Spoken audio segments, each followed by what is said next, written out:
Bismillahirrahmanirrahim. Kita akan membahas tentang i'rabul Quran. Kita memulai dengan i'rabul Quran surat An-Nas. Baik, kita akan bahas mulai dari ayat yang pertama. Ayat ke-1. Bismillahirrahmanirrahim. Qul a'udzu birabbin nas ya.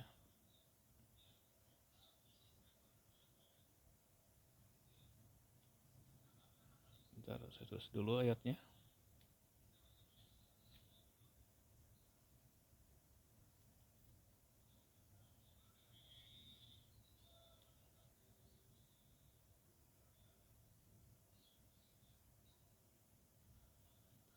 Qul a'udzu birabbin nas. Semoga tulisannya bisa terlihat jelas ya.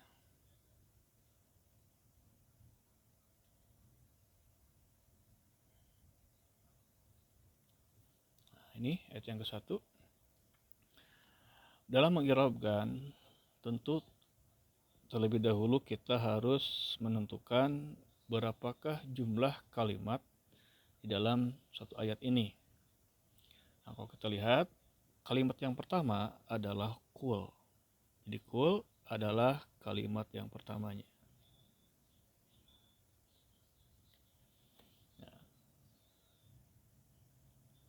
Qul ini adalah kalimat dalam bahasa Arab kan ya. Tentu kalau ditanya kalimat akan ada pertanyaan lanjutan. Qul ini apakah sigohnya adalah isim, fiil atau huruf? Itu adalah pertanyaan dasar dalam ilmu nahwu. Jadi ketika kita menemukan sebuah kalimat, maka pertanyaan pertama kali adalah apakah dia kalimat tersebut termasuk isim, fiil atau huruf. Nah, ternyata qul itu adalah fiil. Dia adalah fiil. Kemudian pertanyaan berikutnya, dia termasuk fiil apa? Fiil madi, mudhore, atau amar. Jadi pilihannya adalah fiil madi, mudhore, amar. Ternyata qul adalah fiil amar. Kita katakan qul adalah fi'lu amrin. Nah, dari semua fiil madi, mudhari, amr, hanya dua fiil saja, fiil madi dan fiil amr saja yang seluruh fiilnya dalam keadaan mabni. Sedangkan fiil mudhari itu ada yang mabni, ada juga yang mu'rab. Jadi kalau fiil amr dan fiil madi itu semuanya dalam keadaan mabni. Bedanya kalau fiil madi tasrif fiil madinya, uraian fiil madinya itu semuanya berjumlah ada 14. Sedangkan fiil amr itu hanya ada 6. Yaitu yang domir mukhotob dan mukhotobah. Itu domir anta, antuma, antum, itu yang mukhotob, dan mukhotobahnya anti, antuma, antuna. Jadi hanya ada 6 tasrif atau uraian dari fiil amr ini. Nah, kalau inilah fiil amr. Kita katakan fi'lu amrin wa huwa mabniun, dan dia itu fi'il amr ini mabniun, mabni. Jadi kalau ada yang mengatakan fi'il amr, otomatis fi'il amr itu keadaannya mabni, tidak ada yang mu'rab. Nah, apa tanda mabni fi'il amr? Mabninya fi'il amr itu ada 4. Dan qul termasuk fi'il amr yang mabninya ala sukun. Di fi'il amrin mabniun ala sukuni.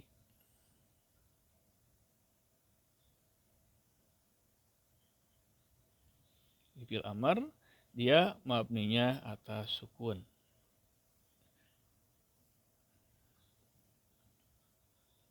Jadi ala sukuni. Nah, sampai sini sudah cukup. Walaupun ada yang menambahkan tambahan seperti ini. La mahalla lahu minal i'rabi.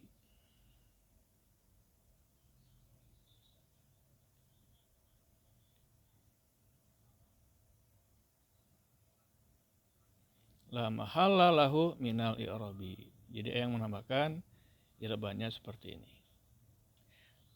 Nah, alangkah baiknya dan tentu lebih baik selain kita hafal tasrif fil i'rab fil amar, kita juga harus hafal i'rabnya juga. Dan i'rab fil amar ini juga harus kita tahu artinya. Misalkan kul, fi'lu adalah fi'il artinya. Amrin amar dikul, fi'il amar.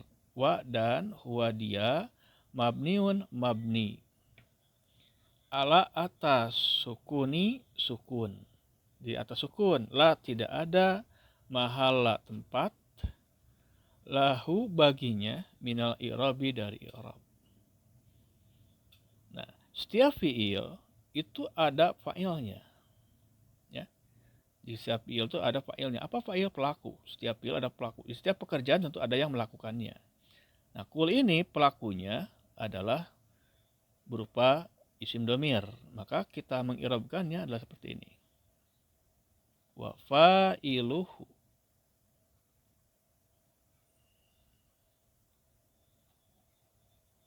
Nah, seperti ini. Wa fa'iluhu. Wa dan fa'iluhu fa'ilnya. Artinya pelakunya. Atau subjeknya. Siapakah yang mengerjakan kul ini? Siapakah yang berkata di sini? Wa fa'iluhu adalah domirun berupa domir. Di domirun berupa domir. Mustatirun yang tersembunyi. Mustatirun artinya tersembunyi. Dan pelakunya adalah domir yang tersembunyi. Di mana sembunyinya? Fihi, di dalamnya. Kemudian kita lanjutkan. Mustatirun fihi wujuban. Wujuban artinya wajib. Boleh juga diartikannya mesti atau harus. Jadi dan pelakunya adalah domir yang tersembunyi di dalamnya harus atau mesti. Takdiruhu, ditetapkan. Boleh juga diartikan menetapkannya. Wajib untuk menetapkan pelakunya.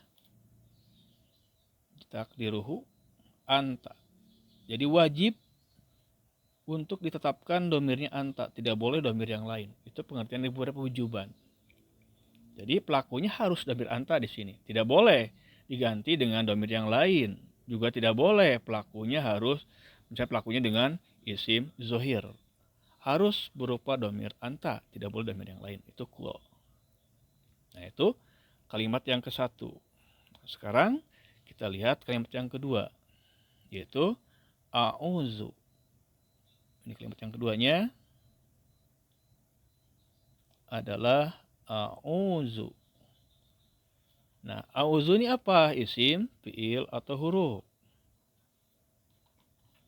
Ternyata a'udzu juga dia adalah termasuk kategorinya adalah fi'il. Katakan a'udzu adalah fi'il. Fi'il apa? Madi, mudhari, amar. Ternyata a'udzu adalah fi'il mudhari. Nah, kita katakan a'udzu adalah fi'lun mudhari'un. Fi'lun mudhari'un. Nah, tadi sudah saya sebutkan, saya jelaskan bahwa kalau fi'il madi dan fi'il amar semuanya mabni. Sedangkan fi'il mudhari ada yang mabni, ada yang mu'rab. Dan a'udzu termasuk pada fi'il mudhari yang dia dalam keadaan mu'rab. Dan fi'il mudhari yang mu'rab ini ada 3. Ada mudhari mu'rab marfu, ada fi'il mudhari mu'rab mansub, ada fi'il mudhari mu'rab majzum. Apakah a'udzu ini marfu, mudhari marfu, apa mudhari mansub atau mudhari majzum? Ternyata sesuai dengan keadaannya a'udzu, dia adalah mudhari dalam keadaan marfu. Jadi wahwa marfu, fi'il mudhari wahwa dan huwa dia marfuun di rofa. Kenapa dia dirofa itu kan? Kenapa dia tidak mansub? Kenapa tidak mazum? Kenapa dia tidak mabni? Maka biasanya diberikan penjelasan bahwa marfu'un dan dia marfu atau dirofa litajarudihi. Inilah untuk menjelaskan alasan kenapa dia dikatakan marfu. Karena tajarudihi. Karena tajarudihi tidak adanya anin nasibi dari an-nasibi yang menasabkan. Karena tidak ada yang menasabkan. Sebab kalau ada yang menasabkan, dia bukan marfu lagi nanti, tapi mansub. Karena tidak yang menasabkan, dia marfu. Juga tidak ada yang menjazmkan. Kita tambahkan wal jazimi. Anin nasibi wal jazimi. Jadi fi'il mudhari dan dia di marfu atau di rofa litajarudihi karena tidak ada anin nasibi dari yang menasabkan wal jazimi dan yang menjazmkan. Kalau begitu apa tanda marfu'nya? Apa tanda rofanya? Maka kita jelas sebutkan tanda rofanya. Wa alamatu dan tanda atau ciri raf'ihi rofanya. Walamatu raf'ihi dan tanda rofanya. Kita lihat ujungnya berharokat domah, maka walamatu raf'inya adalah dhammatun. Dhammatun zahiratun. Apa itu zahirah? Zahirah artinya terlihat. Karena domahnya kelihatan kan? Pada huruf za ini domah kelihatan domah. Maka namanya dhammatun zahiratun. Domah yang terlihat fi akhirihi pada akhirihi ujung kalimatnya. Pada ujungnya kelihatan domah. Nah, sama kayak kul. Dia butuh fa'il juga, butuh pelaku. Siapa pelaku daripada auzu? Nah, ternyata yang menjadi pelakunya adalah kita katakan wa fa'iluhu dan pelakunya berupa domir. Wa fa'iluhu domirun. Pelakunya adalah domir. Mustatirun yang tersembunyi. Sama kayak auzu. Sama-sama kul ya. Dia domirnya mustatirun. Tersembunyi. Fihi di dalamnya. Nah ini juga sama. Mustatirun fi wujuban. Tersembunyi di dalamnya wujuban wajib atau mesti. Mesti atau harus. Takdiruhu ditentukannya. Atau pasti atau wajib ditentukan yang menjadi pelakunya adalah ana. Wujuban takdiruhu ana. Adalah domir saya. Di saya berlindung. Ya, kemudian kalimat yang ketiga adalah bi. Seperti ini. Bi. Apa itu bi? Isim fil huruf. Maka kita katakan bi adalah huruf. Huruf punya nama juga. Dia huruf apa? Maka kita katakan dia adalah harfu jarin. Nah ini adalah iraban yang paling ringkas. Walaupun ada yang suka menambahkan harfu jarin wa huwa mabniun ala kasri la mahalahu minal i'rab. Tapi sampai sini juga dirasa cukup. Dia bi adalah harfu jarin. Nah, kalimat yang keempat adalah Rabbi. Aduh, tintanya udah mau habis ya. Maaf nih tintanya sudah sedikit kering ya. Ntar kita ganti ya. Rabbi. Ini ada kalimat yang keempatnya. Jadi, sama kayak tadi. Apakah Rabbi ini isim, fi'il atau huruf? Kita katakan kalau ada huruf jar, maka kalimat setelah huruf jar, yaitu isim adalah Rabbi, otomatis adalah isim. Jadi kalau kita menemukan huruf jar di mana saja dalam bahasa Arab, mau Quran atau hadis ataupun kitab-kitab, maka otomatis setelah huruf jar ini kebanyakan adalah isim. Maka Rabbi adalah isim. Dan isim yang ada setelah huruf jar dikatakan dia adalah ismun majrurun. Isim yang dijar. Namanya ismun majrurun. Siapakah yang menjarnya? Gitu kan? Ismin yang dijar bil ba'i, oleh ba. Isim yang dijar oleh ba. Di ba inilah yang menjarkan Rabbi. Dalam i'rab dikatakan ismun majrurun bil ba'i. Nah, kita lanjutkan. Wa alamatu, dan tanda, wa dan alamatu tanda, jarihi jarnya adalah kasrotun, adalah kasrah, zahiratun, kasrah zahirah yang terlihat, kasratun zahiratun, kelihatan kasrah kan. Nah, makanya zahiratun, namanya kasratun zahiratun fi akhirihi, fi pada akhirihi,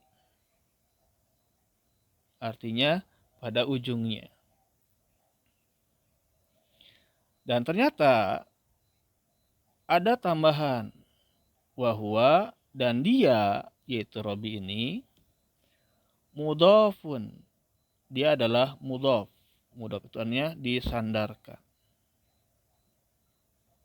Apa ciri mudhaf? Nah, ciri mudhaf adalah pertama, isim ini tidak ada alif lam.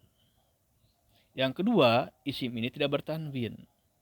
Jadi kalau kita menemukan dalam bahasa Arab ada isim yang tanpa alif lam, tanpa tanwin, besar kemungkinan dia adalah diidofatkan. Namanya mudhaf. Jadi ciri mudhaf adalah isim yang tidak ada alif lam, tidak ada tanwin. Seperti ini contohnya. Maka kalimat terakhir dalam An-Nas ayat ke-1 yaitu An-Nasi. Nah, ini kalimat yang kelima ya. Kalimat kelimanya ini. Nah, ini cintanya udah mulai kering gak ya? Semoga masih bisa ya. An-Nasi. Jadi ketika kita mengetahui bahwa Rabbi adalah mudhaf, ya, Rabbi adalah mudhaf, maka An-Nasinya dia menjadi mudhafun ilaih. An-Nasi mudhafun ilaihi.